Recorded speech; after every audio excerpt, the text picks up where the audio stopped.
Nuevamente les damos la bienvenida a este espacio suyo y mío, donde nos reunimos cada día, que se llama Conectadas.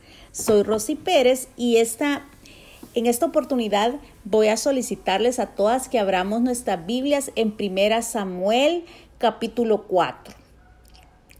Y dice en el versículo 2, y los filisteos presentaron la batalla a Israel, y trabándose el combate, Israel fue vencido de delante de los filisteos, los cuales hirieron en la batalla en el campo como a 4,000 hombres. Cuando volvió el pueblo al campamento, los ancianos de Israel dijeron: ¿por qué nos ha herido hoy Jehová de delante de los filisteos?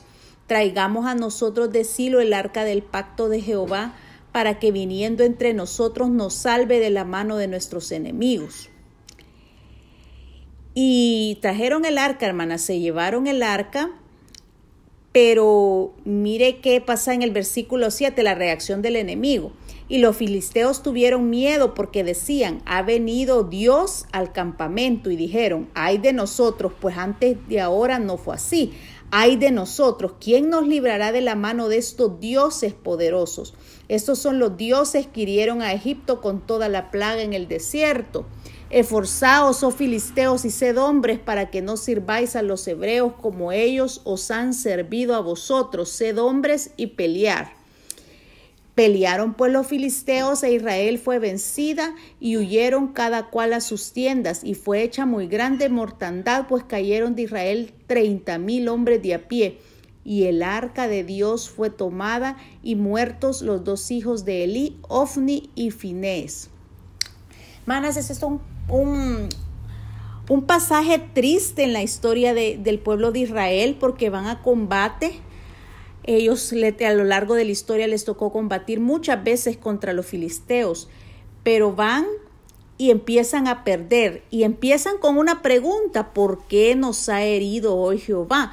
Pero en vez de llevar esa pregunta delante del sumo sacerdote, hacer un sacrificio, presentársela al Señor para saber qué había pasado, por qué el Señor había permitido eso y qué podían hacer, vienen ellos con la brillante idea de llevarse el arca. Hermanos, el arca del Señor representaba la presencia de Dios. Era un objeto sagrado. Nadie lo podía tocar, solo los levitas. Está ubicada en el lugar santísimo, y una vez al año el sumo sacerdote entraba al lugar santísimo. Era algo tremendamente santo, reverenciado, sumamente sagrado. Entonces, el Señor no les había dicho que se llevaran el arca. Hermanas, muchas veces podemos caer en la tentación de tomar la Biblia o cualquier otra cosa sagrada como un amuleto, y empezar a tomar ese amuleto como para pensar que eso nos va a sacar adelante. Pero el Señor no quiere que usemos símbolos de amuletos, sino que Él quiere que tengamos una relación con Él, y que cuando las cosas no nos van bien, podamos llegar ante el trono de su gracia y preguntarle a Él cuál es el propósito de lo que nos está pasando, y podamos rectificar cualquier cosa que corresponda. Ahora, en el versículo 5, se llevaron el arca, ¿verdad? Y dice: y tomaron los filisteos el arca de Dios, y la metieron en la casa de Dagón, y la pusieron junto a Dagón. ¿Y qué es Dagón? Bueno, Dagón era el dios de esta gente. Era una figura compuesta. En la parte superior de este cuerpo era humana, y la parte inferior tenía la forma de un pez. Era el dios pez, se podría decir, y este era muy reconocido en ciudades marítimas. Lo habían adoptado a este Dagón como su dios, y decían que era padre de Baal, ¿verdad? Ahora, ¿qué ocurre cuando llevan el arca del pacto, un objeto verdaderamente sagrado y del Dios vivo? No de un ídolo, no de un Dios inventado por humanos. Y dice aquí, y cuando al día siguiente, en el versículo 3 del capítulo 5, cuando al siguiente día los de Asdod se levantaron de mañana, he aquí Dagón postrado en tierra delante del arca de Jehová, y tomaron a Dagón y lo volvieron a su lugar. Es que miren, hermanas, muchas veces el cristiano va a tener batallas perdidas, pero aunque el cristiano esté pasando por ese proceso, no es Dios el que ha sido vencido.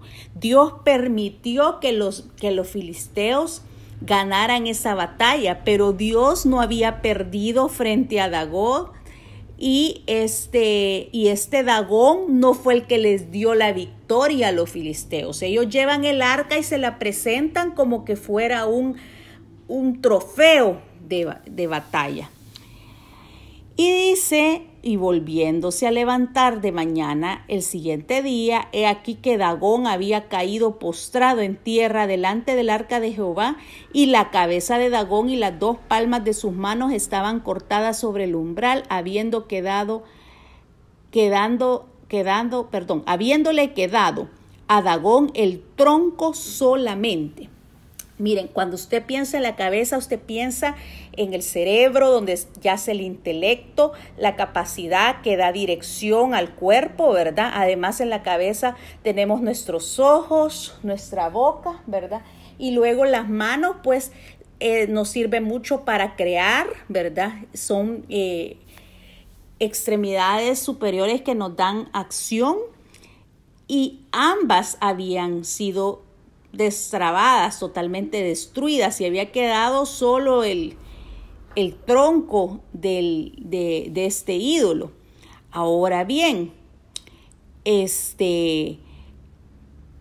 podrían pensar, bueno, ya 2 días seguidos y ahora destruido, esto ya no es una coincidencia.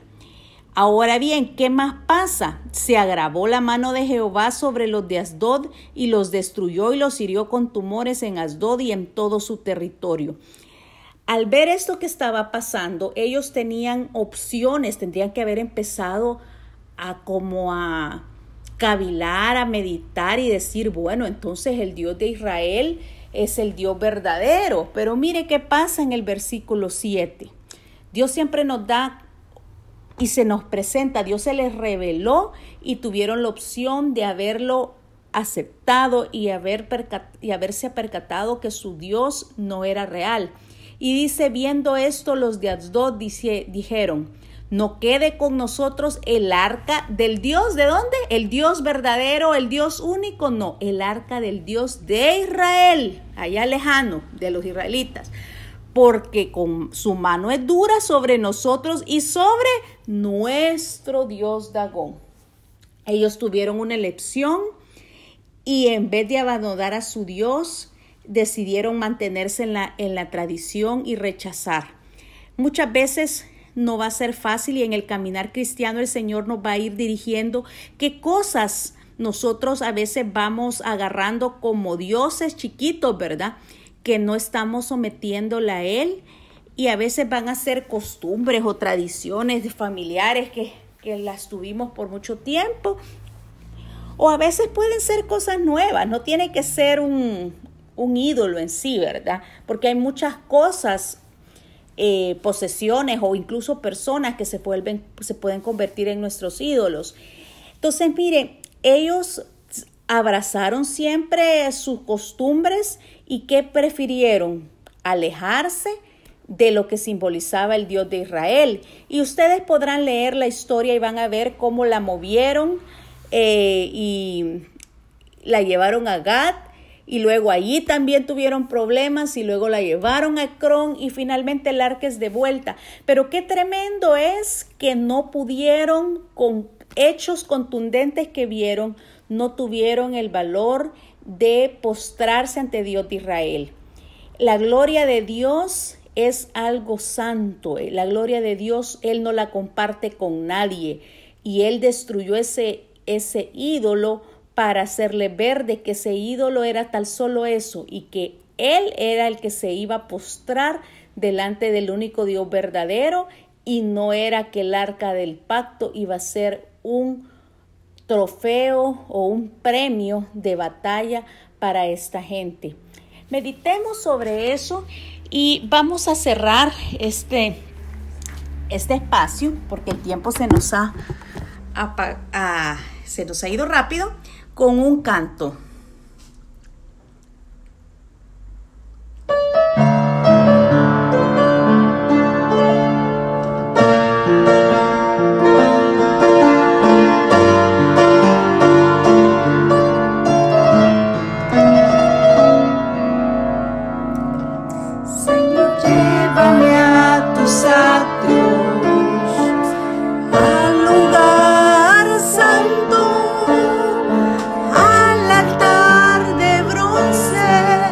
Señor, tu rostro quiero ver, pasaré en la muchedumbre, por donde el sacerdote canta. Tengo hambre y sed de justicia, y solo encuentro un lugar. Llévame al lugar santísimo.